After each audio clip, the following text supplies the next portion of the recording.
হয়, সেইদিনাখন যোনটো ঘটনা হৈ গ'ল, তো সেই ঘটনাটোৰ কাৰণে আজি এই সংবাদ মেলখন আমি মাতিলোঁ আপোনালোকক, যাতে গোটেই বস্তুখিনি মানে ক্লিয়াৰ কৰিব বিচাৰোঁ, যাতে ঘটনাটো কি হৈছিল। যিহেতু মই তাত নাছিলোঁ, মই কৈছিলোঁ যে আমাৰ দুজন ল'ৰা আছিল ইয়াৰ, গৌতম দৈমাৰী আৰু ৰামচিয়াৰী, তো সেইটো কাৰণে দুইজনক একেলগে বহাই পেলাই মই কথাখিনি হেৰি কৰিবৰ কাৰণে হেৰি সেইটো মানে চাওক, এতিয়া ধৰক নিজৰ ঘৰৰ ল'ৰা এটা হেৰাই গ'লে চব আৱেগিক হয়েই, তো সেইটো কাৰণে আহিছিল তেওঁলোক ইয়াত আহি পেলাই অকণমান মানে হাল্লা হ'ল আৰু তেওঁলোকৰ গোটেই ফেমিলি মেম্বাৰখিনি আহিছিল আৰু তো সেইটো কাৰণে অলপ হাল্লা হ'ল। তাৰপিছত তেওঁলোকেও বুজি পালে যে বস্তুটো, কাৰণ যেতিয়া তেওঁলোকৰ দুজনমান সদস্য তাত আছিল স্পটত, তো তেওঁলোকে গোটেইখিনি বস্তু চালি জাৰি, তো তাৰ লোকেল মানুহখিনিও ক'লে আৰু পুলিচখিনিও ক'লে যে কাৰো ভুল নহয়, এইটো এক্সিডেণ্ট কেছ হয়। তো সেইটো কাৰণে পাছত তেওঁলোকে নিজেই গম পালে যে এইটো ভুল নহয়, এক্সিডেণ্ট হয়। তো সেইকাৰণে তেওঁলোক একো হেৰি নকৰিলে আৰু সেইখিনিয়ে, বেলেগ তেনেকুৱা একো নাই।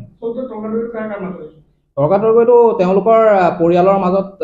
তেওঁলোকৰ পৰিয়াল আৰু আমাৰো ধৰক আমাৰ ষ্টাফৰ মাজতে হৈছিল আৰু তো সেইখিনিৰ মাজতে আমাৰ হৈছিল আৰু অলপ তৰ্কাতৰ্কি, কাৰণ তেওঁলোকৰ বহুত মানুহ আহিছিল ধৰক সেইটো টাইমত, মানে কোনে ক'ত কি তৰ্কাতৰ্কি কৰিছে মানে চাব পৰা নাই, এটা মানে বুজাব নোৱাৰা পৰিস্থিতি আৰু সেইটো এটা ল'ৰা যেতিয়া হেৰাই গৈছে আৰু তো সেইটো টাইমত আৰু এতিয়া আমিও ধৰক সেইটো টাইমত কনফিউজ হৈ গৈছোঁ, কাৰণ ধৰক আমিতো গম পোৱা নাছিলোঁ যে তেনেকুৱা হৈ যাব বুলি, তেনেকুৱা এটা ঘটনা, কাৰণ এক্সিডেণ্ট কেছ এটা তো ক'বতো নোৱাৰি ধৰক, সেইটো কাৰণে পৰিয়ালে বুজাবুজি কৰিছে, পৰিয়ালে কৈছে তাত তেওঁলোকে কৈছে যে পৰিয়ালে কৈছে যে এইটো কেছ নকৰোঁ বুলি, কাৰণ গম পাইছে এক্সিডেণ্ট কেছ হৈছে, সেইকাৰণে পষ্টমৰ্টমো কৰা নাই, তেওঁলোকে ৰাতিপুৱাই ডেড বডিটো ঘৰলৈ লৈ গৈছে। তো থানাত পুলিচে সুধিছে যে গোটেইখিনি যে কিবা ডাউট আছে যদি কেছ কৰোঁ, পষ্টমৰ্টম কৰোঁ, তেওঁলোকে কৈছে কোনো ডাউট নাই, কাৰণ গোটেইখিনি মানুহে যেতিয়া ওচৰৰ মানুহখিনিয়ে কৈছে যে একো প্ৰব্লেম নাই বুলি, কাৰণ দেখিছে চবেই যে নিজে পানীত হেৰি হৈছে বুলি। আজি আপোনালোকে যি সাংবাদিকসকলৰ মাজতে সংবাদমেল দিছে, মানে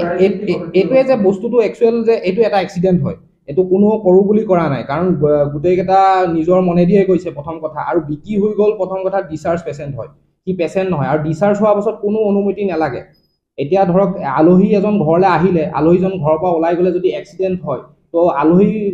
অহা ঘৰখনৰ কিবা দায়িত্ব থাকিব নেকি? তো তেনেকুৱা ধৰণৰ কথা, সি আমাৰ আলহীহে আছিল, তো ইয়াত আমাৰ সি বেলেগ কোনো নাছিল। যদি পেচেণ্ট হোৱাহেঁতেন মই আজি সেইটো মই মূৰ পাতি ল'লোহেঁতেন, কাৰণ পেচেণ্ট এজন ইয়াৰ পৰা তলৰ গেটখনলৈকে যাব নোৱাৰে, কাৰণ আমাৰ ট্ৰিটমেণ্টটোৱে হয় আপোনাৰ লক এণ্ড কিৰ মাজত। তো সেইটোৱে কথা, তো মানুহখিনিয়ে যাতে এইটোৱে বুজক যে তেওঁ আমাৰ ডিচাৰ্জ ল'ৰা এজন আছিল, জাষ্ট খালি তেওঁ আলহী আছিল, নিজৰ ৰিকভাৰীটোৰ কাৰণে তেওঁ নিজে ইয়ালৈ আহিছিল। আৰু যদি তেনেকৈ কোনোবা মানে ডিচাৰ্জ হোৱা ল'ৰা যদি আমাৰ ইয়ালৈ আহি পেলাই 2-3 দিন থাকোঁ বুলি কয়, যদি তেওঁ নিচা নকৰে তেতিয়া আমি তেওঁক 2-3 দিন থাকিব দিওঁ, আৰু যদি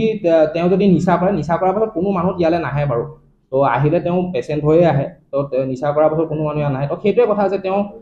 আহিছিল, আহোঁতে ইয়াত গৈছিল, ওলাই গৈছিল, গৈ পেলাই এক্সিডেণ্ট হ'ল, এক্সিডেণ্ট গৈ পেলাই তেনেকুৱা তেওঁ ডেথ হ'ল, সেইটোৱে কথা। সেইটো কাৰণে আপোনালোকক মাতিছিলোঁ, যাতে বস্তুখিনি চবে বুজি পায় যে সেইটো কাৰো ভুল নাই, এটা এক্সিডেণ্ট হয়, সেইটোৱে কথা।